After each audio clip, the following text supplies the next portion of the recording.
उनके सभी सुनने वालों को प्रवीण शर्मा का नमस्कार। श्रोताओं, 75 दिन से अधिक का समय हुआ इस महामारी के साथ मुकाबला करते, कभी हारते तो कभी जीतते।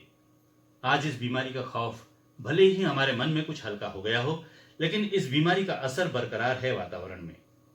डरने की जरूरत भले ही ना हो, लेकिन सतर्क रहने की तो जरूरत है। कोरोना वायरस और कोविड-19 को लेकर हमारे मन में बहुत सी बातें हैं और बहुत सी ऐसी बातें भी हैं हमारे सोशल मीडिया पर भी। सोशल मीडिया से मुझे याद आया कि अभी पिछले दिनों एक संदेश वायरल हो रहा था, जिसे पढ़कर मुझे बहुत हंसी आई और मैं सोचने को मजबूर हुआ। और संदेश कुछ इस तरह था कि कोरोना की वजह से एक व्यक्ति परलोक सिधार गया। वहां जाकर उसने प्रभु से पूछा, प्रभु आप हमें बचाने काहे नहीं आए?" प्रभु बोले, प्यारे, कभी पीएम बनकर, कभी सीएम बनकर, कभी पुलिस अधिकारी बनकर, कभी नगर निगम कर्मचारी बनकर 20 बार तुझे बताने आया था कि घर में बैठ जा, बच जाएगा। अब तू कौन सा अर्जुन है कि तुझे विराट स्वरूप दिखाता? लतीफे की तरह पढ़ना एक बात है और बात की गंभीरता को समझना और बात। अगर हम इस लॉकडाउन और अनलॉक के मामले को गंभीरता से समझ गए तो हम पाएंगे कि भले ही हम घर से बाहर निकलने की हमें छूट मिल गई हो, लेकिन भलाई अभी भी घर में रहने में ही है, सोशल डिस्टेंसिंग में ही है। मान सकते हैं कि घर चलाने के लिए, व्यवस्थाओं के लिए घर से बाहर जाना कई बार बहुत जरूरी हो जाता है। ऐसे में परिवार कुछ नियम तो बना ही सकते हैं, मसलन घर से बाहर निकलना तब जब इसके बिना गुजारा संभव ही ना हो। घर से बाहर जाकर वापस आने के बाद आपका घर में प्रवेश ऐसा हो कि आपके साथ अगर कोई संक्रमण आ भी गया हो तो वो संक्रमण घर में भी प्रवेश ना करे और आपको संक्रमित भी ना करे। घर पहुंचने पर घर के अन्य सदस्य उसके संक्रमण मुक्त होने में उसकी पूरी मदद करें। उसके साथ गए हर सामान को सैनिटाइज करके ही घर में प्रवेश करने दें। इन दिनों खाली समय में एक विचार मेरे दिमाग में और आया जो मैं आपसे बांटना चाहूंगा। यह अच्छा सुझाव हो सकता है अगर हम इन दिनों इसको अमल में ला सके तो। क्यों ना हम बाहर जाने की व्यवस्था घर के किसी एक व्यक्ति के जिम्मे कर दें, फिर भले ही वो व्यक्ति पुरुष हो या महिला।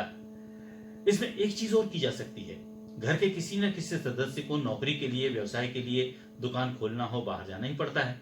ऐसे में वो व्यक्ति बाहर के सारे कामों की जिम्मेदारी निभाए।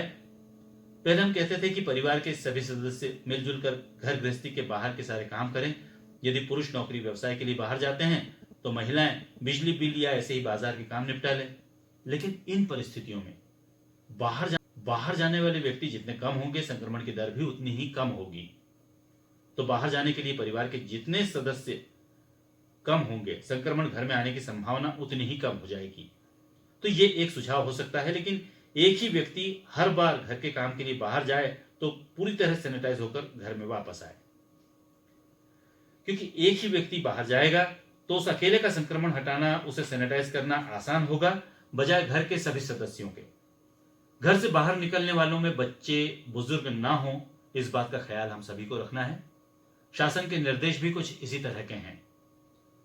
हम मिल बांट कर घर की व्यवस्थाओं को कुछ इस तरह बांट सकते हैं जिसमें संक्रमण का खतरा कम से कम हो। ये कुछ सावधानियां हैं जिन पर नए तरीके से सोचा जाना जरूरी है, क्योंकि कोरोना का ये कहर एक ऐसा मौका देकर जा रहा है जिसने हमें जीवन जीने के सही तरीकों से परिचय करवाया है, और न सिर्फ परिचित करवाया है बल्कि हमें उन्हें मानने पर भी मजबूर कर दिया है। किसी ने क्या खूब कहा है, जितना कठिन संघर्ष होगा, जीत उतनी ही शानदार होगी। तो आगे आने वाले संघर्ष से घबराइए मत, क्योंकि हर सुख के बाद आने वाला सुख मन की क्योंकि हर दुख के बाद आने वाला सुख मन को ज्यादा आनंद देता है।